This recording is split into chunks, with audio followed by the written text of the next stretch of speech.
Welcome to the International School of Tailoring. My name is Reza and this is going to be your 25th lesson of our How to Make a Bespoke Jacket series.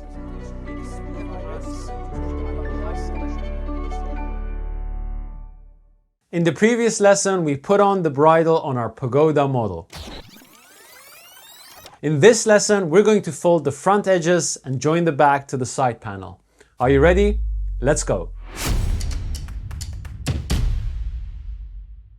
Let's begin by placing our front panel along with the side body on our board. Simulate gravity, flatten the fronts, flatten the side, and make sure that everything that you have in terms of length is brought towards the front edge.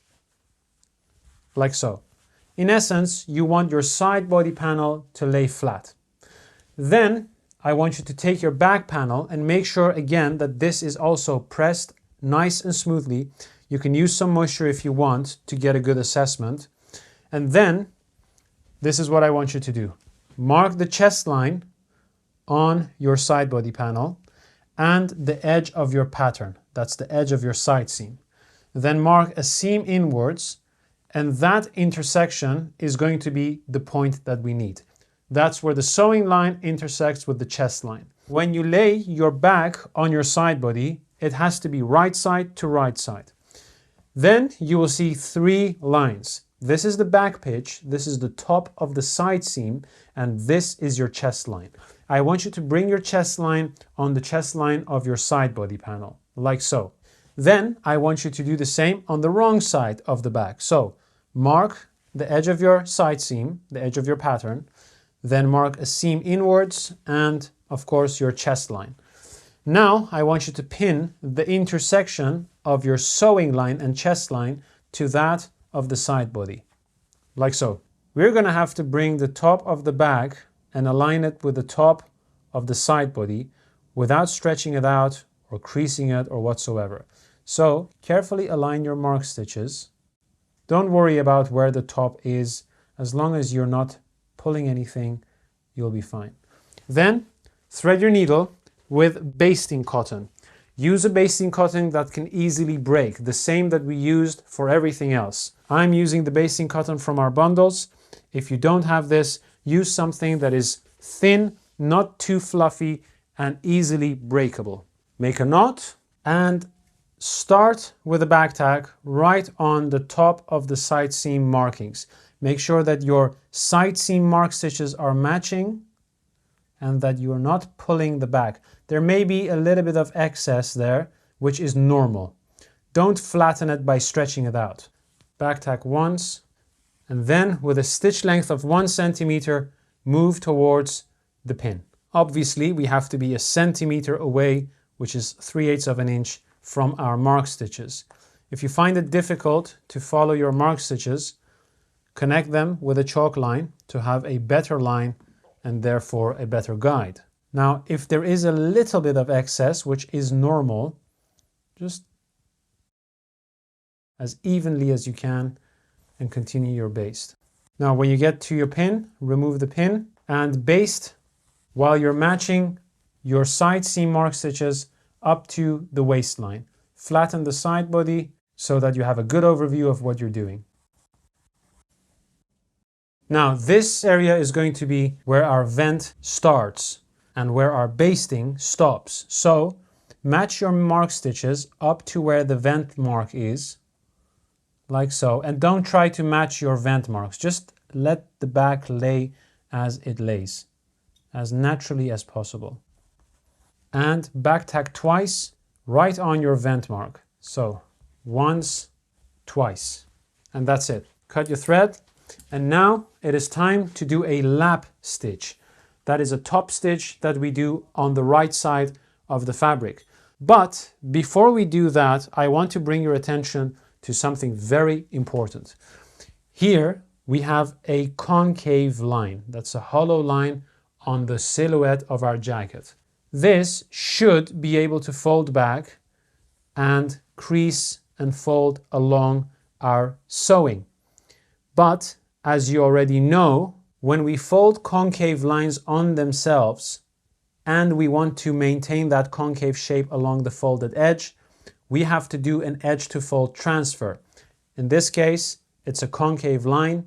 Therefore, we have to stretch it out with the iron, because otherwise there would be a lot of tension right on the edge of our material. We have covered this in lesson number 18, the edge to fold transfer. Give this area a little bit of moisture and carefully, with patience, stretch this area out. If we don't do this, we'll end up with a tightness on our waistline. That is not going to allow the hollow silhouette to manifest itself, which may throw us off during the fitting, because then you think, it's not hollow enough, let me take it in more, whereas the problem really is a tightness due to the inlay. Now, the wider your inlay, the more difficult this is going to be, because there's only so much you can stretch, but at the same time, a wider inlay does require more length because it will create more tightness. So be careful with how much inlays you're using and know what to do about them when you have them. Take your time, take your time. Now, how do you know whether you've stretched it enough? It's very simple. First of all, only stretch up to the bastings, and then just try to fold your fabric along the bastings and see if you have any tightness in this area. If you have, try to stretch it more. Now, every fabric is different. Cotton is going to be sometimes very easy to stretch, sometimes very difficult. Wool in general is easy. Tweed is easy. Linen is somewhat in between. It is somewhat easy to stretch, but it has a limit. So just do your best and see how it goes. This is where a heavy iron is extremely useful. That should be, to some extent, okay, even though it can have a bit more, but I can see that it's right on the edge. I'll try to give it a little bit more and then continue with the rest. Also, when you're doing this, always use the wrong side of the fabric. Never do this on the right side. You still have to use that fabric because it's inlay. You may have to let out the garment. If it's burnt or if it starts to shine and it's scorched, then that's not really a good thing. That's a bit better. I can see I've reached the limits, so I'll leave it at that. Now, fold the back over so that all the inlays are towards the back, like so. And now what we have to do is to do a top baste right on the edge, just like we did on the side body right here. Thread your needle, make a knot, get all of that shape out of the way, lay it flat in front of you, like so. You can crease this with your fingers and start with a big back tack right on the markings of the top of the side seam with a stitch length of 1/4 of an inch. Move your way downwards. The shape that we have here is partially going to be taken up by the blades and partially by the lat muscles. Now, something very important, when you're doing your bastings, you don't want the bastings to be tight to create a gather like this. Neither do you want them to be loose so that they open up like this. So always hold your starting point and then pull the thread, and then you'll feel the thread stopping, meaning it doesn't have any more slack, and that's when you know that your thread is firmly holding everything without being tight. If you want to check to see if it's tight, just run your fingers over your basting. That should release any tension that's there. If you do see your bastings open up like this, just roll them over and hold them in place with your top baste.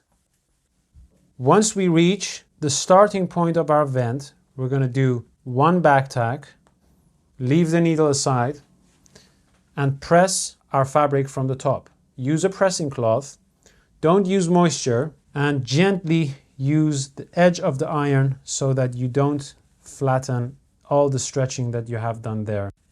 Move things over slowly as you reach them. Just move all the shapes aside when you approach it. Slightly press around the waist.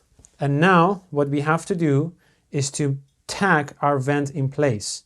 Now, how we position this is very important. If we position everything like so, let's say all the way over, and we tack, we're going to have a blip when everything is hanging, and that's not going to be good. On the other hand, if everything is too open and we baste, again, things will fall down and we'll have a distortion right here. So how we do this is very important.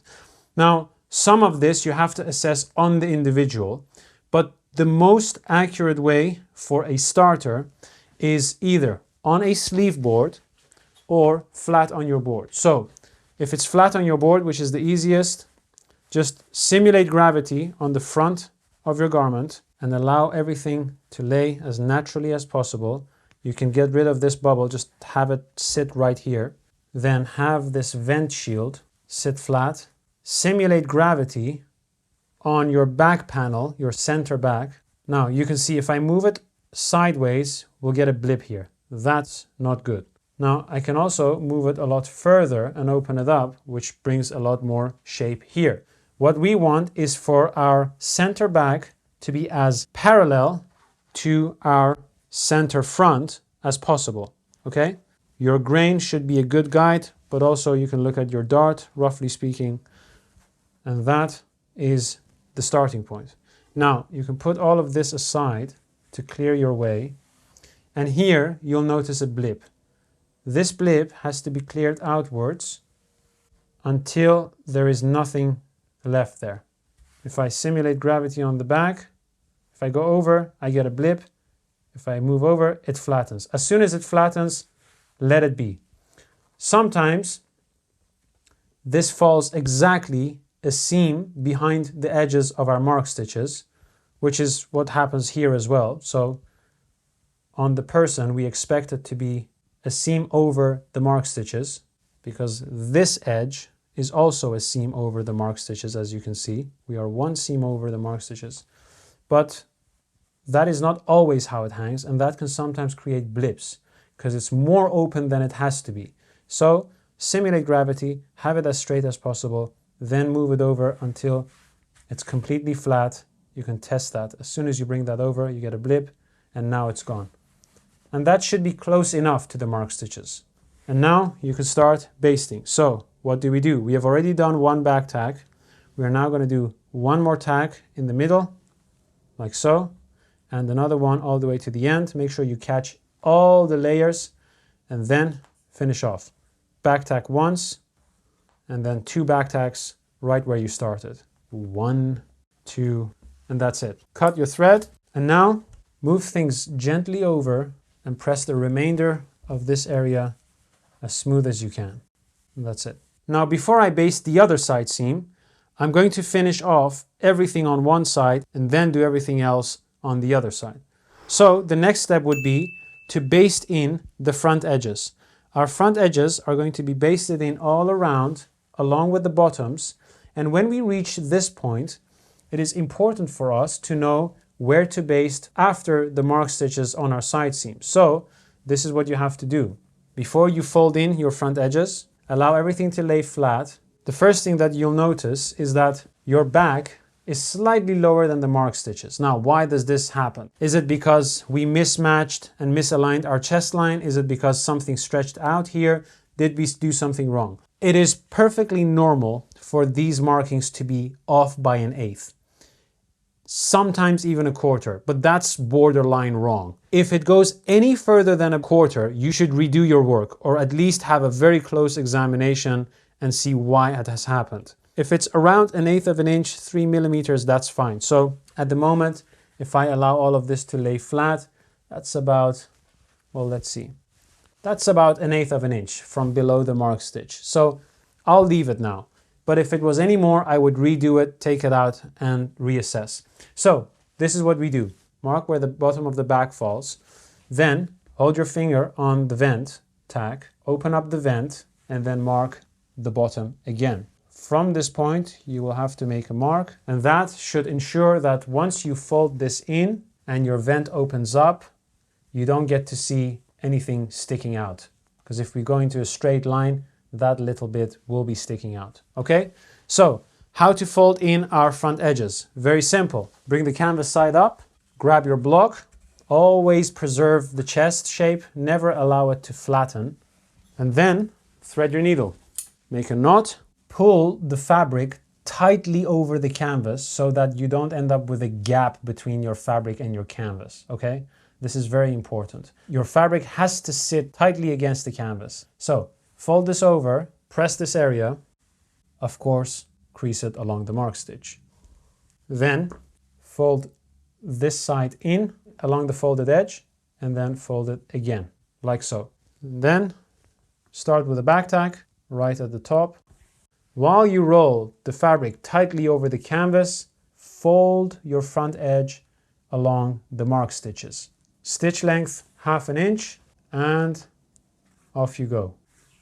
Now, because there is a little bit of roundness on the lapel, it is perfectly normal for some gather to manifest between your stitches. Allow that to happen and we'll press it away with our iron once we're done basting. Now, of course, it is a lot easier to fold the front edges in before you attach the side seams, and that is something that I do on my own work. Now, the reason why I'm folding the front edges after basting the side seams is to show you how to mark that bottom. That's all. It is not really easy to work with a lot of material hanging around while you only have to fold an edge. So we might as well fold that edge and then attach our side seams, especially because we have a side vent and the side seams do not run through from one panel to the other. There is an opening between them. So that's why. Now, if you remember, when we attached our bridle, we stretched this area out. If that stretching is gone, redo it. Again, there is a concave line on and around our button, and we have to be able to fold the front edge and the lapel without any tension on that point. The wider your inlay, the more tension you will have. Therefore, the more stretching you have to do. Now, of course, because of the roundness here, a little bit more gather is created, but that is not a problem. It's always very nice to see everything color-coded for beautiful harmony. The worst thing that you can see is fabric being one color, lining being another color, threads being something else, the silicea being one thing, and that's just not really pleasant. Now, what you have, of course, if you've been working with our bundle, will be a lot more beautiful because you don't have to do this in black. You can just do it in the same color as the padding, and that's going to create a lot more harmony across the entire piece. Now, we get close to the curve on our front edge. Here, you will have to make pleats. They are inevitable. Now, when you get close to that curve, just slightly hold the front edge and kind of like hold it like this, as if you're rolling it in, and baste. See how I am using my fingers? Try to mimic that. So first I pinch, here we have a pleat, then I put my index finger in front and my middle finger at the back is holding it, and I can just continue basting.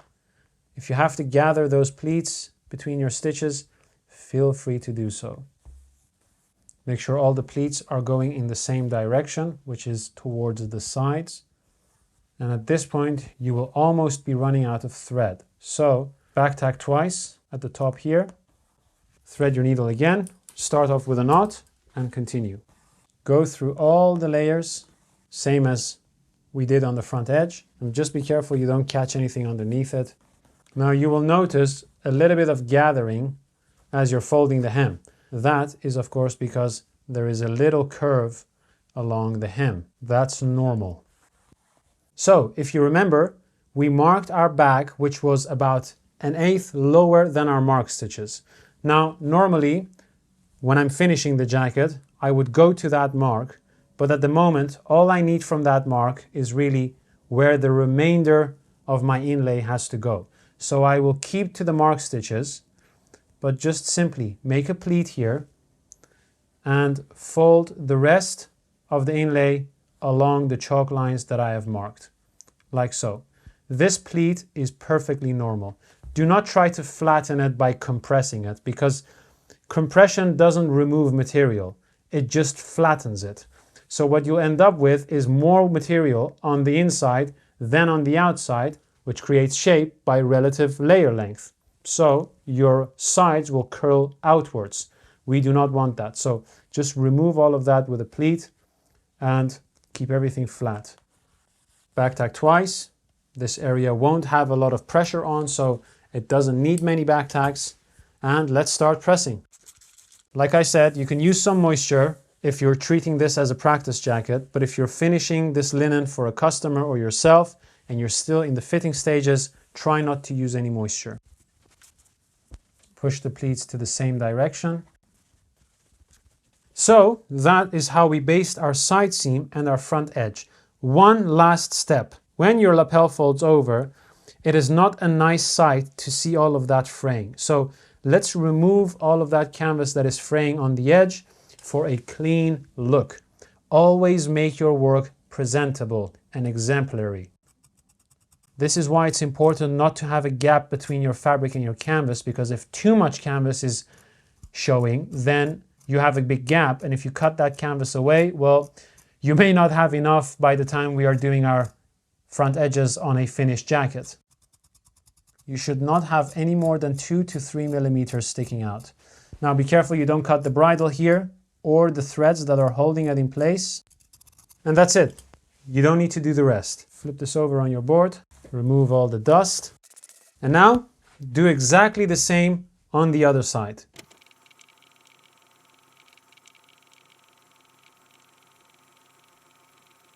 And that is our side seams and front edges done. If you want to hang up your work, try to overlap everything as I have now, and just allow it to hang on a hanger so that you don't end up creasing or flattening any of the volumes that you have created. So let's take this to the next stage. We're getting closer to something that actually resembles a jacket. One of the things that I would like to emphasize is for you to become sensitive to the tiniest mistake. Why is this important? Well, remember the alphabet of tailoring that I was talking to you about? I want you to be able to make a jacket without any help. And for you to be able to do that, you have to understand and give weight to the importance of evaluation. How do you develop evaluation? Well, it all starts by being sensitive to the tiniest mistake that you make. Maybe you see a tiny bubble somewhere. You might think, that will do. I'll just put an iron on and that's it. It's done. What I would say is go back, analyze it, redo it, take it apart, do it again, get it right. How you can practice that during these lessons is to at least use materials that are very similar to the ones that I'm using in these lessons. Of course, if you have our bundles, that's great, it's ideal, you'll have exactly the same materials.